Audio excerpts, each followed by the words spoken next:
bonjour à tous, c'est un plaisir d'être avec vous aujourd'hui pour clôturer cette journée sur le sinus. Et donc passons ensemble au centre du sujet, les greffes sinusiennes. Alors les greffes sinusiennes, quand on en parle, c'est vrai qu'on a toujours, surtout le patient, cette idée que la greffe sinusienne c'est quelque chose de très lourd, c'est quelque chose, les premières greffes sinusiennes, fallait prélever au pariétal ou à la hanche, c'est plus du tout le cas aujourd'hui. Ce sont des techniques chirurgicales qui sont extrêmement fiables, avec un taux de succès élevé, qui est dans la littérature autour de 92 à 98%. Donc ces techniques chirurgicales sont fiables, on peut les réaliser. Et donc c'est vrai que quand on se retrouve avec un patient qui a un volume osseux limité, parce que à cause de la pneumatisation du sinus ou parce que avec les extractions ou en cas d'édentation totale, vous avez une perte de l'os alvéolaire, c'est vrai que ces greffes sinusiennes vont nous sortir de l'embarras. Évidemment, ces greffes sinusiennes vont servir à rien si on ne peut pas poser des implants dedans. Et dans la littérature, il se trouve que le taux de survie des implants est tout aussi élevé. Et donc, on peut très bien remplacer des dents par des implants dans des greffes sinusiennes couramment. Tout ça, c'est toujours au service du patient. Et qu'en pense le patient ?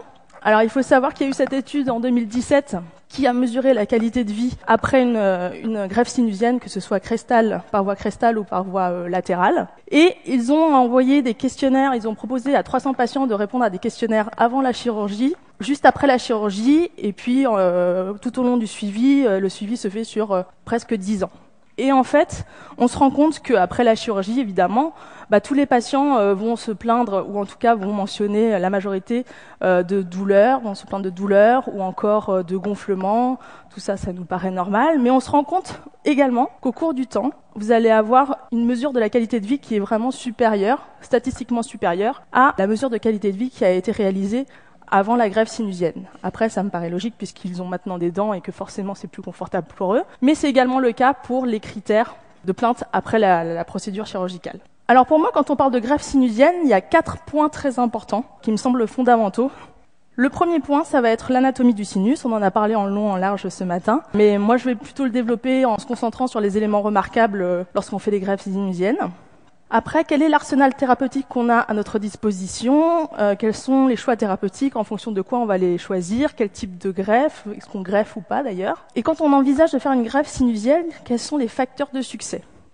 Parce que c'est vrai qu'on veut tous que la greffe soit un succès, évidemment. Mais dans certains cas, on va se retrouver face à des complications qui peuvent être péropératoires ou post-opératoires. Donc ça aussi, il faut les connaître pour pouvoir anticiper. Donc dans un premier temps, on va commencer par l'anatomie du sinus.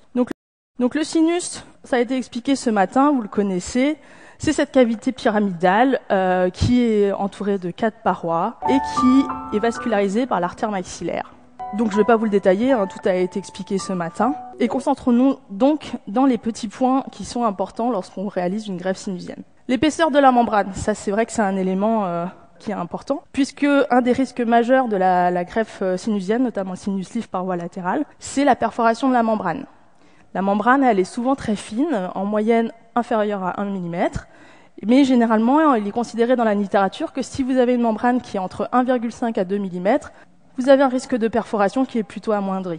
En revanche, si vous avez une image de la membrane sinusienne qui est épaissie, on va dans ce cas plutôt adresser vers l'ORL. Alors ce matin, on en a parlé longuement, mais c'est vrai que nous, en tant que chirurgien dentiste, quand est-ce qu'il faut adresser ? Moi, par mesure de précaution, je suis vraiment la littérature. Et c'est vrai qu'il est conseillé à partir de 5 mm, même si c'est pas forcément une pathologie, d'envoyer à l'ORL et d'avoir son accord pour pouvoir envisager une greffe sinusienne. Pourquoi ? Parce que cette membrane est soit pathologique et soit il considère qu'il y a un risque d'obstruction de l'osseum quand on va faire l'élévation de la membrane.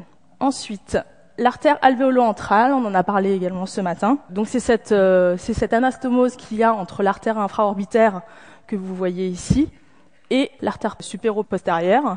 Et donc, comme l'a dit Jean-François, il y a l'anastomose externe qui va être prise dans le lambeau, et l'artère infraorbitaire qui, pour le coup, va possiblement se retrouver sur notre volet osseux.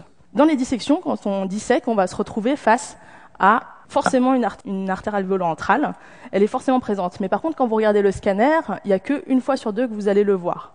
Donc c'est important de le savoir qu'elle sera toujours présente durant votre chirurgie. Maintenant, à savoir comment la gérer.